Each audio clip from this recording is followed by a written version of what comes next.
All right. Good morning. Good afternoon, class. Today I'm going to be teaching about the Synoptic Gospels, which are Matthew, Mark, and Luke.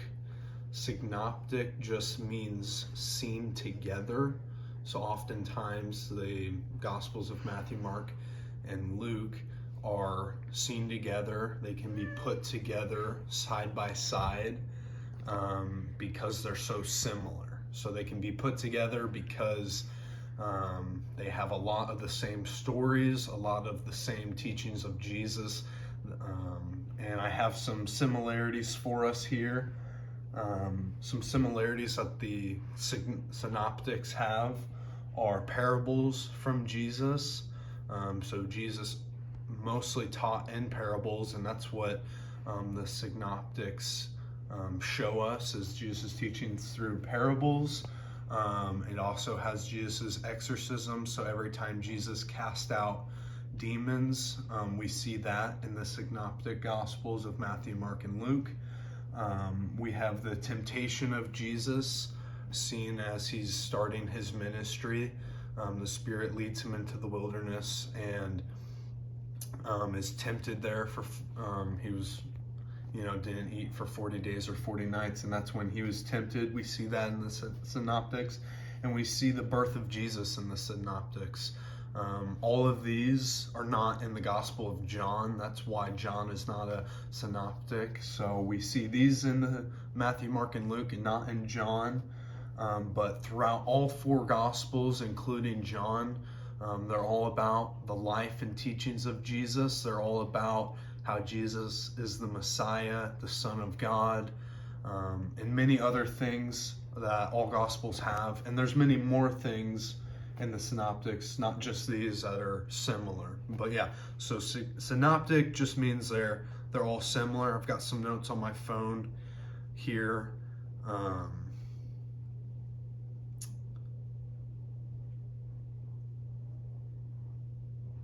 this is embarrassing now. I don't want to restart. So the importance of looking at the synoptic gospels, whether that's reading them alone or reading them side by side, studying them together, the importance of reading them and having the three synoptics are because they're so similar, they strengthen the reliability of the accounts. We can piece together a more comprehensive understanding of the theology communicated between all the Gospels, confirming and clarifying on the life of Jesus. So some people may say that there's discrepancies in the Gospels. Maybe a sort of famous one or a common one is in Matthew 8, whenever Jesus heals, he goes to the Gadarenes, and it says that he heals 2 demon-possessed men. In Mark 5 and Luke 8, it's recorded that there was only 1 demon-possessed man. And I don't think that those disvalue or discredit the synoptics, but rather, we know that the synoptics were written to different people groups and for a different purpose.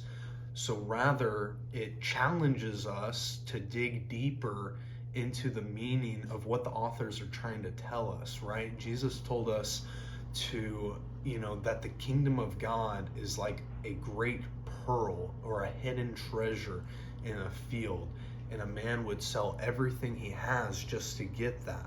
So maybe like a great treasure in a field, there has to be some digging involved. So maybe we have to dig a little deeper into, all right, what's the author saying? Why is there 2 men in one and one in the other? I think that it can strengthen us rather than weaken our faith. So seeing all the Gospels together, so the synoptic Gospels, there's great value and importance in looking at the Gospels to strengthen our faith, because when we see that there's 3 Gospels, the synoptics, and they're written by different people, Matthew, Mark, and Luke, And when we see how similar they are, we see all the comparisons, and it's all pointing to one central thing, Jesus, that should strengthen us in our faith and help us. So that's my teaching on the Synoptics. Thank you.